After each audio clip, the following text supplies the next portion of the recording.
Attorney Tara, please lang. Pangit na ano, ipilyedo ko, mali pa yun. Masyado mo yata akong hinaharas. Yes, boss. Pangit Mr. na nga Chair, eh, mali po. pa yung ano mo eh. Mr. Chair, ang concern ko lang po dito is yung kasalanan ni Juan, hindi dapat madamay si Pedro. Kaya dapat maingat po kayo, DepEd. Yes, Tapos- Mr. Chair. My point is, I'm sorry, DepEd. Frankly speaking, may pagkukulang kayo eh. Hindi nyo na-monitor eh. Kayo may problema dyan eh. Tapos isacrifice natin mga estudyante. How could you determine na lahat ng 1,000 students niya eh fraudulent? We did not say it's fraudulent, Mr. Chair. Ang sinabi lang natin, Mr. Chair, na nung pagpunta ng PAC, who is a co-manager of the program, when they went there po, Mr. Chair, nakita po nila na based on the records po ng schools ay hindi po nakikita doon yung mga bata. Meron pong ganun na mga situation, Mr. Chair, na there's no class attendance. They are also not included in the school registry, Mr. Chair. Mr. Chair, ang tinatanong ko po, kung yung school na yon terminate ninyo para doon sa program, paano yung estudyante na pumapasok naman talaga? Kasi ang terminate po ninyo na makabil, Mr. Chair, ng program, yung school eh. Yes, Mr. Paano Chair. naman po kung hindi I think hindi po tayo nagkakaintindihan eh. O ako sa akin po, Kunyari, kayo. 1,000 100 na naka-enroll. Yes, Mr. Chair. Yung 100 na yon, sa totoo, half nun, hindi talaga alleged ghost. Pero yung kalahati pumapasok. Yes, Mr. Chair. So, paano mag-terminate? Kalahati lang ng termination o yung buong program? School. Yung school po, Mr. Chair, hindi na po Avail. Kuha Because ng nagkaroon na subsidy. sila ng kasalanan. Yes, Mr. So, Chair. Mr. Chair, may problema tayo doon. Hello? Paano kung tayo, para mas madali po tayo magkaintindihan, Bishop. let's say kami lahat dito, estudyante, naka-enroll dyan sa katabi na school, and you found out na may problema sa school, terminate po ninyo na hindi maka-avail ng program. Yes, Mr. Chair. Paano naman kami mga estudyante na hindi naman kami talagang uma-attend kami? Okay. So, ibig sabihin po ba ng DepEd, nadamay yung mga estudyante na talagang pumapasok, hindi sila maka-avail ng program? Okay. Yung po ba? Halimbawa po, as per your record, 1,000 yung nag-avail ng vouchers. Yung sinusuporta ng DepEd. Mr. Chair, ang concern ko lang po dito is yung kasalanan ni Juan, hindi dapat madamay si Pedro. Kaya dapat maingat po kayo, DepEd, na kung sino lang yung dapat masacrifice dahil doon sa alleged anomaly, yun lang ang masacrifice. Huwag naman yung mga students na nandyan talaga, legit. Yes, Mr. Chair. So, Of course. kailangan maingat po kayo. The, Hindi po ba, Mr. Chair, na kung sino yung may lapses or may accountability doon sa school, dapat panagutin. At kung meron, Na nagsasubmit, hindi estudyante. kung meron, Na nagsasubmit, hindi estudyante. So if you do not penalize the school, wala kayo pe-penalize na iba. Hindi naman estudyante may kasalanan. It's the school that's Yes. affected. Mr. Chair. So gusto ninyo, nag-fake na siya pero wag siya i-penalize? Is that what you want? No, Mr. Chair. Ang punto lang dito, Mr. Chair, not the school, but some of the personnel from the school. Kasi ang punto dito, Mr. Chair, kung may personnel from the school na may mali dito, masacrifice yung the whole school and the students na pwedeng mag-avail ng program. Yun lang punto dito, Mr. Chair. I'm not saying na I'm correct. Ang pinupunto ko lang dito, Mr. Chair, like for example, isang school tayo, siguro naman hindi lahat tayo dito involved dyan sa illegal or alleged anomaly na yan. So, masacrifice yung buong school, yung mga estudyante sa ating area, masacrifice na rin lahat. Yun ang punto dito, Mr. Chair. I'm not saying na I'm correct, but my point is, bakit the whole school yung masacrifice? And pati yung mga bata do sa locality, do sa area, masacrifice na rin. Yun ang punto lang, Mr. Chair, na dapat sana, kung may problema, may mali, dapat ang accountable, dapat ang liable, kung sino talaga, not the entire school. and the students doon sa locality. That's my point, Mr. Chair. I'm not saying Pedro. That's my point, Mr. Chair. Attorney Tara, siguro if it is possible for DepEd to go to that level, sino ba nagsasign nung letter papunta sa DepEd na ito yung students namin? Who signs that? There are three signatories of the school billings, Mr. Chair. Yes, The like- school head. Pero ang napumipirma niyan, authorized by the Board of Directors. Yes, Mr. Chair. So yung Board of Directors ang may-ari ng school. Yes, Mr. Ang Board of Chair. Directors should know kung ano yung sinasign ng authorized signatory niya. Yes, Mr. Chair. Mr. Chair, again, ang gusto ko i-point out dito, kung ako may-ari ng school, hindi kasalanan ng lahat ng school personnel yan eh. Administrators, Board of Directors. So, yes, Mr. Chair. Paano ending nito? Gusto mo ma-identify per person? Ang hirap. No, Mr. Chair. Paano yung pera? Yes, I know your point, Mr. Chair, is yung maprotektan. But my point is, kung tayo ang school, maybe ilan lang dito yung involved eh. Bakit i-sacrifice natin yung school? And ang chain effect pa niyan, yung mga estudyante dito sa ating area na walang ibang dapat puntahan kundi sa eskwelahan natin kasi yan yung malapit. Mahirap lang yung parents nila. They cannot avail na pumunta sa malayong school. Kasi nga, mahirap sila eh. Kaya nga, ina-avail nila, Mr. Chair, itong program na to. So, dahil lang sa kasalanan ng ilan, halimbawa dito sa atin, school tayo. Maybe 3 or 5 lang ang involved dito. So, ang daming masacrifice. Ang talo dito, yung mga estudyante nag-enroll sa ating school. But kung totally terminated yung school dahil sa kasalanan ng ilan lang from the school administration, sacrifice na yung mga bata. Yun ang gusto kong tingnan, Mr. Chair, na dapat hindi masacrifice dito. Yung mga bata, dahil sa kasalanan ng ilang school administrator or personnel dito sa anomalya na to, kung totoo nga, yun ang punto ko dito, Mr. Chair, na dapat ma-address yung problema na hindi masacrifice yung mga bata. Yun lamang po, Mr. Chair. In effect rin, siguro tama yung point ni Honorable Basita, pero from the DepEd's point of view, siguraduhin nyo may DepEd school doon. Then build more school buildings. Diba? You have to ensure na mayroong DepEd schools doon. O kung hindi, ako naman I cannot agree na to go that deep kasi masasakripisyo yung quality and then nagkasalanan ka na sa pag-submit mo and then papahirapan pa. Then you have to build more schools. Ang ating pamahalaan hindi makapagbigay ng enough number of school buildings. Yun ang pong general situation yun eh.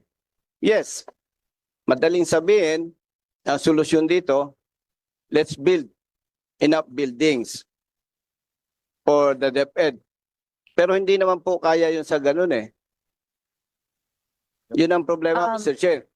So ang punto dito, Mr. Chair, doon sa kaanumalyahan ng ibang school personnel, at alam natin na hindi yan mangyayari na doon lang sa school may anomalya. Alam naman natin, ipitok corruption, yan ay laging may partnership eh. Ang pinopoint out ko dito, Mr. Chair, ang talo yung mga estudyante. Huwag nating isacrifice yung estudyante. I-address natin ng tama yung problema. Yun, Mr. Chair. Yun lang ang gusto natin. Mr. Chair, may I come back to the committee with a clear data on that, Mr. Chair, just to, kasi on the depth naman yung pananagutin natin, of course, is the administration, number one.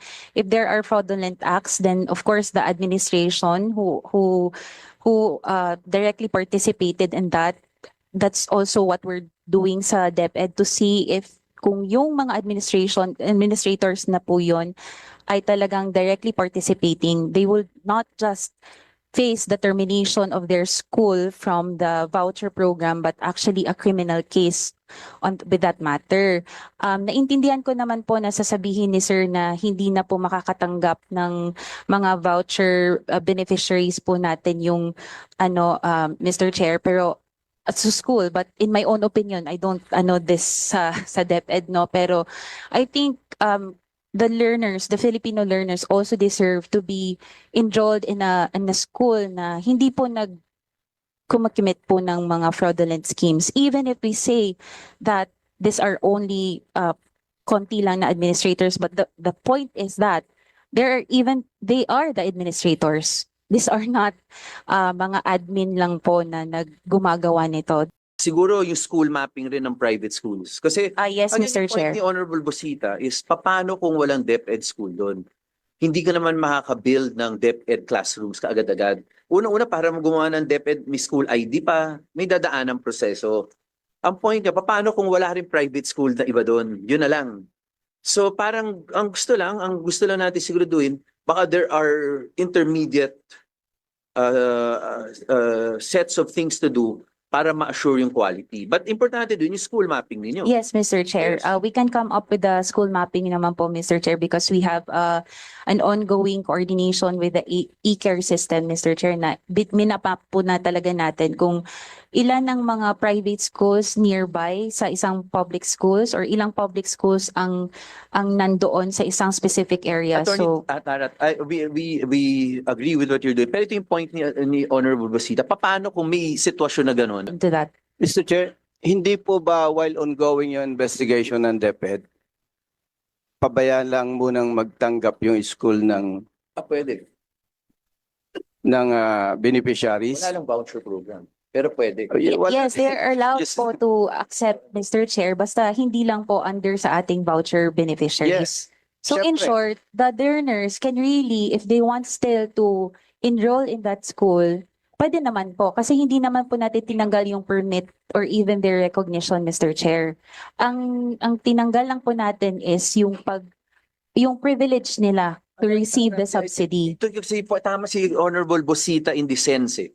Paano kung iisa na, kung hindi Honorable Busita, correct me if I'm wrong paano kung walang DepEd school na maglalakad siya o kailangan pa siya magsasakyan na hindi naman nila kaya yon o maglalakad ng malayo. Tapos wala rin ibang private school. Baka in those cases man lang, pag may flag kayo na school, dapat tingnan nyo kaagad, mas school mapping kaagad, meron pa bang iba doon o wala? Kasi kung wala, paano yung estudyante? Yun ang point di ba? That is the point Yes, Mr. Chair. My point is, I'm sorry, DepEd. Frankly speaking, may pagkukulang kayo Hindi nyo na-monitor Kayo may problema dyan Tapos isacrifice natin mga estudyante. Not you. Not you. Not you, by the way. Not you. Nagulat. I'm sorry, Attorney Tara. Akala mo, I'm saying na ikaw not you, but the DepEd. The DepEd, the department, the institution. No? So, ang ano dito, yung mali ng department, wag nating isacrifice yung mga bata. Pero Attorney Tara, I can assure, si Honorable Busita has been insisting on that. Pinilit ko nga siya mag-attend dito Ang point niya, it's a DepEd as an institution. Baka mamaya kasi nagkaka-misunderstanding. Hindi it's not a personality thing. Yes. It's the institution itself. Yes. Which right now, kayo nakaupo, gusto na po-force kayo sumagot sa amin Pero hindi kayo, it's not you, it's Yes, the institution. Yes, Wala Mr. Chair. kayo doon decades ago Yes, Mr. Chair. Yes. Yeah. Yes, Mr. Chair. We'll look into that po. With the data talaga po to support. So that's why I asked po the committee that allow me to return with the data with that. And of course, Mr. Chair, naintindihan naman po natin yung sinasabi ni Representative Buseta kasi yun nga po yung concern niya na what if yung ibang students nga na hindi kasama doon sa na-flag, we consider them po kasi we don't want to disenfranchise anyone. But given that situation, Mr. Chair, yes, babalik po ako with data and we will also provide you with our proposal and recommendation on how to answer this. So, Thank you. with that, Mr. Chair, if I may suggest sa DepEd, wag muna kayo mag-terminate na school. Parang while ongoing investigation, hala, ayan nyo lang muna mag-enroll yung mga estudyante doon. Huwag nating isacrifice yung estudyante. Again, hindi po ikaw, Attorney Tara, yung department ang nagkaroon ng lapses, huwag nating isacrifice yung mga estudyante. Kawawa naman po sila. Kasi kung mapera naman tong mga to, yung parents nila, kung if they can avail private school without the support of the Department of Education, bakit sila magmakaawa sa atin? So yun lang, Mr. Chair. Yung mali ng not Attorney Tara but the Department of Education, wag po natin isacrifice yung mga bata. Kawawa naman. Ang nakataya po kasi dito, Mr. Chair, future ng mga ito. And to clarify, kung merong naibibigay na enough schools ang ating pamahalaan, wala namang pag-uusapan tayong ganito. All in all, ang problema talaga pa rin sa atin. Tayong mga nasa posisyon. Kaya wag po natin i-sacrifice yung mga bata. Thank you, Mr. Chair. Attorney Tara, again, kadol sinasabi ni Honorable Busita, kami naman dito, all that we can do is to oversight. Kung ano yung suggestions namin dito, all we want is that you bring it up sa EXECOM. Para yung EXECOM, tapos pagbalik niya dito, alam namin kung accepted kami o hindi. Di ba? Pero again, hindi naman namin pinapa-substitute yung, you have an EXECOM, kayo rin. Yes, Mr. Chair. We'll raise po the concern of Mr. Ano po, Busita. Honorable Busita. Honorable Busita po. Wala konting Mr. Chair. Tapusin ko lang si Honorable Busita. Attorney Tara, please lang. Pangit na ano, ipilyedo ko, mali pa yun. Masyado mo yata akong hinaharas. Yes, boss. Pangit Mr. na Chair, nga eh, yun lang mali po. pa yung ano mo eh. Not Mr. Honorable Plato, with the permission of Honorable Busita. Honorable Plato. Mr. Chair, thank you po. In relation lang sa binabanggit ni Senador Visit. Yung tungkol po dito sa binabanggit mo kanina, ano ang accountability ng mga DepEd Regional Directors sa mga School Services Superintendent sa validation ng mga actual na estudyante? Yun lang naman. Thank you, Attorney Mr. Chair. Tara, or who in DepEd will be able to respond to that question? Ano yung levels of responsibility ba with respect to checking and safeguarding? The billing statements po, no, Mr. Chair, yung billing statements po natin currently, no, goes through the regional office po for them to check.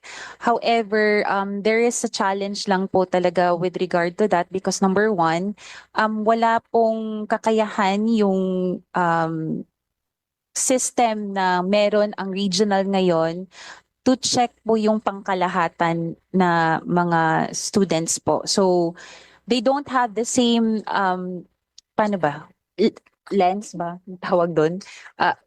Capability or access to the learner's information system yung sa regional offices. So, kaya po, hindi pa po natin, well, we don't really expect that much po from the regional directors. But of course, Mr. Chair, nakasaad naman po din yan sa ating guidelines na meron po tayong some sort of validation sa field office. Yun po. Isa din po yan sa tinitingnan actually namin din po yung sa responsibilities ng ating field offices, Mr. Chair. Honorable Congressman Plato, are you satisfied? Okay, thank you. Thank you, Attorney Tara. Yes po, Mr. Chair. Thank you po. Thank you. Hindi ikaw yung your department.